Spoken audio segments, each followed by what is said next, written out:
तस्तों news में आपको अफसोसनाक खबर से आगाह कर रहे हैं। नवाई इलाके पिरदान शर्की में शादी की तकरीब में फायरिंग के नतीजे में एक शख्स जाँ बहक और 2 जख्मी हो गए।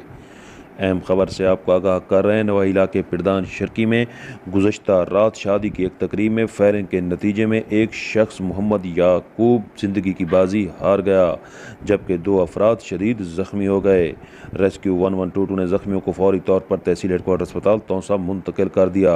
अहम खबर से आपको आगाह कर रहे हैं। नवाही इलाके पिरदान शर्की में गुज़श्ता रात शादी की एक तकरीब में फायरिंग के नतीजे में एक शख्स मोहम्मद याकूब गोली लगने से ज़िंदगी की बाजी हार गया, जबकि 2 अफराद जिनमें 14 साला मोहम्मद अली और 27 साला इनामुल्लाह शामिल हैं ज़ख्मी हो गए। ज़ख्मियों को रेस्क्यू 1122 ने फौरी तौर पर रेस्क्यू करते हुए तहसील हेडक्वार्टर अस्पताल तौसा मुंतकिल कर दिया। सुहेल शहजाद, तौसा न्यूज़, पिरदान शर्की, तौसा शरीफ।